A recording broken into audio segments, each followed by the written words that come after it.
नमस्कार YouTube family.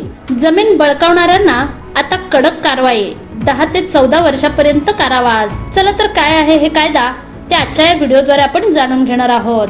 जर तुम्हाला रिअल इस्टेट व्यवहारांबद्दल संपूर्ण माहिती हवी असेल तर आमच्या YouTube चॅनलला सबस्क्राईब करा आणि नवनवीन व्हिडिओ अपडेट्स मिळवा.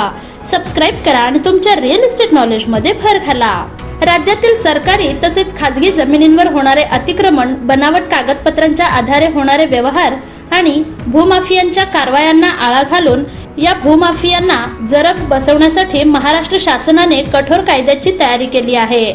महाराष्ट्र विधानसभा सचिवालयाने प्रसिद्ध केलेल्या महाराष्ट्र जमीन बळकावणे प्रतिबंधक विधेयक 2026 मध्ये जमीन बळकावण्याच्या गुन्ह्यासाठी कठोर शिक्षेची तरतूद करण्यात आली असून या प्रकरणांच्या जलद सुनावणीसाठी विशेष न्यायालय स्थापन करण्याचा प्रस्ताव आहे. महाराष्ट्र विधानसभा नियम 126 अन्वये हे विधेयक 3 जुलै 2026 रोजी विधानसभेत प्रसिद्ध करण्यात आले आहे. महाराष्ट्र जमीन बळकावणे विधेयक 2026 विधेयकाच्या उद्देश व कारणांच्या निवेदनानुसार राज्यात सरकारी तसेच खाजगी जमिनी बळकावण्याच्या घटना मोठ्या प्रमाणावर वाढल्या आहेत. भूमाफिया, संघटित गुन्हेगार, फसवणूक करणारे व्यक्ती तसेच दबावाचा वापर करून काही जण सरकारी तसेच खाजगी जमिनींवर ताबा मिळवतात. त्यानंतर अनधिकृत बांधकाम करणे किंवा जमिनींचे बेकायदेशीर हस्तांतरण करण्याचे प्रकार घडत आहेत. या प्रकारांमुळे सामान्य नागरिक, जमीन मालक तसेच सार्वजनिक संस्थांना मोठ्या अडचणींना सामोरे जावे लागते, असे नमूद शासनाने केले आहे. प्रस्तावित कायद्यानुसार जमीन बळकावण्याचा गुन्हा सिद्ध झाल्यास संबंधित व्यक्तीला 10 ते 14 वर्षांपर्यंत कारावासाची शिक्षा होऊ शकते. तसेच बळकावलेल्या जमिनीच्या बाजार मूल्य इतका दंड आकारण्याची तरतूद करण्यात आली आहे.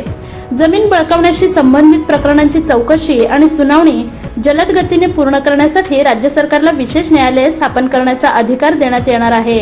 या न्यायालयांना दिवाणी आणि फौजदारी अशा दोन्ही प्रकारच्या प्रकरणांवर सुनावणी करण्याचे अधिकार असतील. जमीन पुन्हा मालकाला देणार. विधेयकातील महत्त्वाची तरतूद म्हणजे जमीन बळकावल्याचे सिद्ध झाल्यास केवळ आरोपीला शिक्षा होणार नाही तर संबंधित जमीन मूळ मालकाला किंवा हक्कदार व्यक्तीला परत मिळवून देण्याची प्रक्रिया केली जाणार आहे. या विधेयकातील आणखी एक महत्त्वाची बाब म्हणजे पुराव्याचा भार हा प्रामुख्याने आरोपीवर टाकण्यात आला आहे. म्हणजेच जमीन बळकावण्याचा आरोप झाल्यानंतर संबंधित व्यक्तीलाच आपला ताबा कायदेशीर असल्याचे सिद्ध करावे लागणार आहे. विधेयकात खबरदारीची तरतूदही करण्यात आली आहे. जिल्हाधिकाऱ्यांच्या अध्यक्षतेखालील समितीच्या पूर्व परवानगीशिवाय कोणावरही या कायद्याअंतर्गत गुन्हा दाखल करता येणार नाही.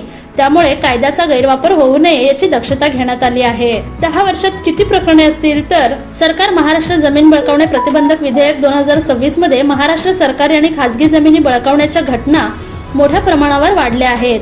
भूमाफियांचा सुळसुळाट झाला आहे आणि विद्यमान कायदे अशा गुन्ह्यांना आळा घालण्यासाठी अपुरे ठरत आहेत असे नमूद केले आहे.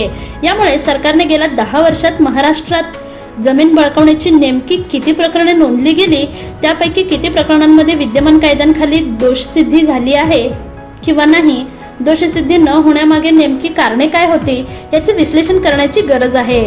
तसे केले असेल तर ही माहिती विधिमंडळाच्या पटलावर मांडली पाहिजे, अशी मागणी माहिती अधिकार कार्यकर्ते विजय कुंभार यांनी केली आहे.